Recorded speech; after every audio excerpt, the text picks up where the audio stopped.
It's all order and disorder for you, isn't it? Which are they expecting to find here? They're expecting the worst, I fear. A little old lady with dyed hair. Well, they're not far from wrong. I'm miles older than you. 3 years. They'll be flabbergasted. Let's hope so. In the right way, at least. Oh, Maddie Bear. There's a reference actually made that insofar as order is concerned, I think it's even your character that says it. You either have a sense for it or you don't. Yeah. And you have a sense for order and tidiness. Yes. And yet here this muddle comes into your life, which you have a real difficult time making some sense of order out of. Yeah, I think also that, I mean, that my character is very like Eileen Atkin's character. We've spoken about all sorts of echoes of the two women and why Eileen befriends my character the way she does, because she so sees herself in me, and she sees that the love that she had with George, and she sees it replicated in the love I have with Michael, and wanting to sort of shepherd it. What do you think I've been doing in this household for the last 23 years, eh? I've been suffering, that's what. I've loved George. I still love George. I shall probably love George until the day I die, God help me. But, Isn't it interesting the men that the women in this play choose? Yeah. The women keep gravitating toward these innocents or these young boys grown into men that somehow can't take responsibility for their lives. It's interesting to me also that Michael, that Jude Law's character, who is so in love with his mother, you know, that he doesn't go out and find a young version of his mother. He goes and finds the opposite. I mean, it's that's a very interesting thing. And as Eileen's character says, you know, I expected that he went out and found somebody just like my sister, but no, he found somebody just like me. Oh, what's that? Madame, I will come up with you and I will serve the tea.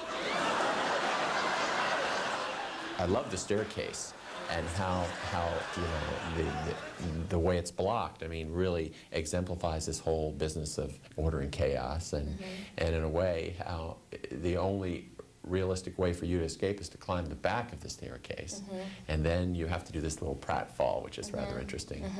Fun. Very, very much fun, and I'm very lucky with both Jude and Roger that they're just very strong. You know, in the evening, I'm called upon to sort of fling myself hither and yon and sort of hope that people will catch me or throw me down in the right way or whatever. And so I can do that. That's my part of my job, just sort of being brave and trusting. But they're both so agile and just strong that it makes all those things possible. No more pills. These pills you keep alluding to. Valium. I take Valium. Lots of Valium. And you're dancing as fast as you can. I'm not addicted. I don't believe in addiction, and I never drink. And I never take drugs. Well, smell you, Nancy Drew. Except Valium. This has been great for you, right from Angels in America, a mega hit, essentially, into what I think will be another hit on Broadway. I hope so. Great career so far for you. Yeah. And this, perhaps more than any of the pieces that you've done so far, really, as you describe it, really stretches you. Yeah, it's... Emotionally, physically. Yes, both the character and the play itself. There's so much room. There's so much room to go in any direction you want, because it's hardy enough to take it.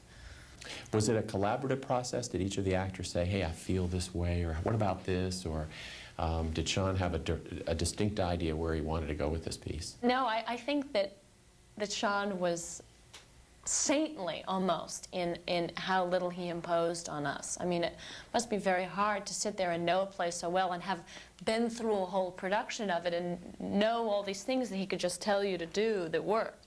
But he didn't, and you know, until the very end, and he would say, you know, we did in London that worked really well, and then we would do it.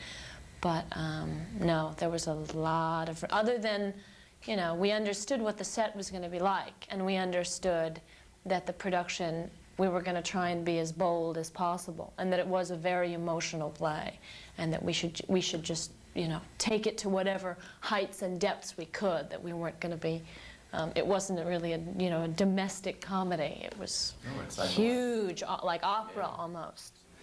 I was so alone at home. Well, you were always running around doing something, and Yvonne only really thinks of Michael. Michael.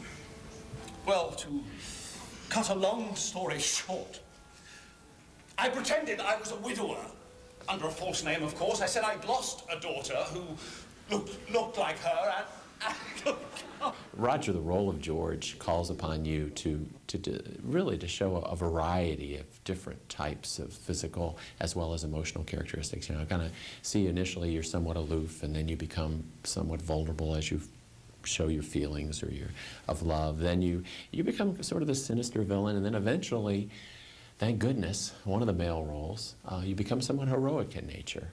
It's a real tour de force here for you. Cocteau said he was weak, then he was cruel, then he was noble, which I found in the letter somewhere, so I thought that was useful. Requires a good deal of physical energy to do this role, and also voice productivity. I mean, you really run the gamut with your voice, from the shouting and the more muted tones, and it takes a lot of physicality as an actor, doesn't it? Well, I think that's what the theatre's about, really. It's there to make people imagine that their life is drab and horrible, and they prefer to be in the theatre, you know. So it should be a special, and to do that, you know, plays aren't films.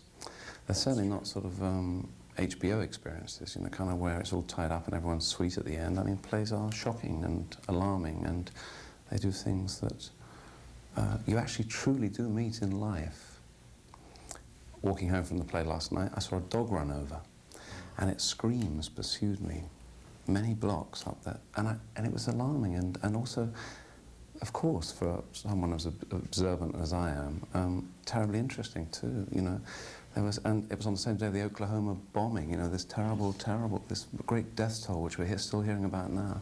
So I think plays should be special and demand special techniques from people, in order that they should resonate, and that there should be some alarm, concern, and perhaps in the end love in the building.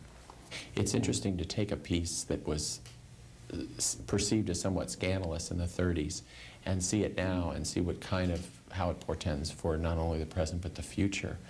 And if you look at where our families are heading in today's society, I think there's a considerable message there to be taken away.